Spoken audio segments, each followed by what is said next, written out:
Assalamualaikum warahmatullahi wabarakatuh. Alhamdulillah wassalatu wassalamu ala nabiyina Muhammad wa ba'du. Shaimin shaimat yang dimuliakan oleh Allah Subhanahu wa taala, adalah salah satu syair yang disampaikan oleh penulis kitab Ta'limul Muta'allim, kitab yang sangat masyhur untuk kalangan pesantren salafiyah, dan kitab ini menjadi materi wajib di pondok-pondok pesantren salafiyah. Kitab ini kemudian sudah dilakukan tahriz, tahqiq, ta'liq oleh sekian banyak para ulama. Dalam salah satu bait syairnya, Imam Al-Jurjani penulis kitab ini menukilkan sebuah syair yang dia nukil dari sahabat Ali radhiyallahu an. Kata sahabat Ali, "Fasyadun kabirun alimun muntahatikun wa akbaru minhu jahilun mutanasikum." Kerusakan yang luar biasa akan terjadi di muka bumi ini manakala ada seorang ilmuwan, ada seorang alim, ada seorang ulama atau tokoh masyarakat cerdik cendekia yang dengan keilmuannya, dengan keahliannya mereka tidak mau bertanggung jawab dengan kerusakan lingkungan sosialnya.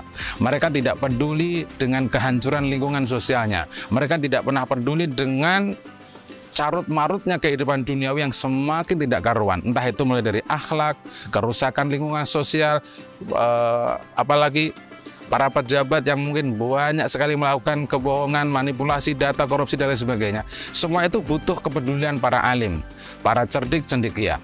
Nah, ketika para cerdik cendekianya tidak mau bertanggung jawab atas keilmuannya, atas keahliannya, maka yang terjadi adalah kerusakan yang luar biasa. Kerusakan yang sangat akan mengganggu pikiran kita semuanya. Maka sebagai seorang akademisi, sebagai seorang dosen, sebagai seorang guru majelis taklim atau guru madrasah, mereka semuanya punya tanggung jawab moral.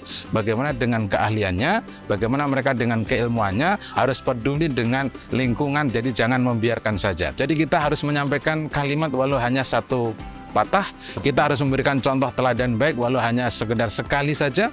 Jadi Nabi kita Muhammad SAW mengajarkan kepada kita sebagai seorang alim, misalnya apa? Nabi nyuruh kita untuk selalu berakhlak baik, ketemu orang tersenyum, karena senyum itu membuat berkah. Kepada siapapun kita berjumpa, mari kita tersenyum, karena senyum itu adalah bagian dari tanggung jawab orang yang berilmu. Kalau ada orang ketemu orang bisa tersenyum, berarti dia tahu bahwa lingkungan sosial itu butuh senyum itu.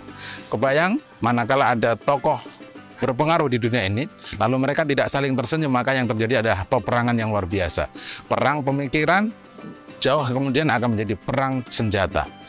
Shaimin shaimat yang dirahmati Allah Subhanahu wa taala. Yang nomor dua, akan lebih besar rusak dan hancurnya ini dunia manakala ada orang yang bodoh, tidak punya keahlian, tetapi mereka itu diikuti. Mereka orang yang bodoh lalu dijadikan sebagai panutan.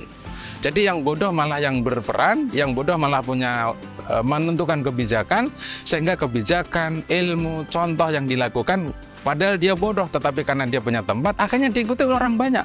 Disitulah kehancurannya akan muncul. Sementara yang alim tersingkirkan, yang bodoh malah muncul ke permukaan bumi. Yang alim tidak pernah muncul, yang bodoh lalu dimunculkan sesering mungkin. Akhirnya yang terjadi adalah ketimpangan informasi, kecurigaan, kebingungan yang dialami oleh masyarakat luas. Kok ini bisa ada orang punya kehebatan seperti itu, punya keahlian sebegini bagus, tapi tidak pernah muncul di publik. Sementara yang lain, kok ini tidak pernah ada rekamnya, tidak ada tape recordnya. Tetapi kenapa kok dia bisa jadi terkenal, bisa menentukan kebijakan apa-apa, sehingga kebijakan yang dibuat, keputusan yang dia lakukan, bukan menambah kebaikan, tapi menambah kehancuran. Al-Quran mengingatkan kepada kita bahwa kerusakan di muka bumi ini dilakukan oleh orang-orang yang tidak kompeten dalam menentukan kebijakan-kebijakan.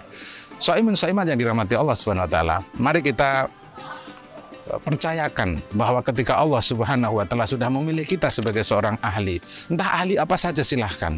Yang penting keahliannya itu dipertanggungjawabkan, punya kepedulian dengan orang banyak sehingga lingkungan itu tidak rusak, masyarakatnya tambah baik, negaranya juga baik, akhirnya akan terhadir konsep baldah thayyibah waraupun wafur, akan hadir konsep kampus yang integritasnya tinggi, kejujurannya luar biasa, lalu semua kebaikan yang ngalir ke kampus yang di mana kita tinggal, di mana kita bekerja, di mana kita beraktivitas. Terima kasih banyak. Wassalamualaikum warahmatullahi wabarakatuh.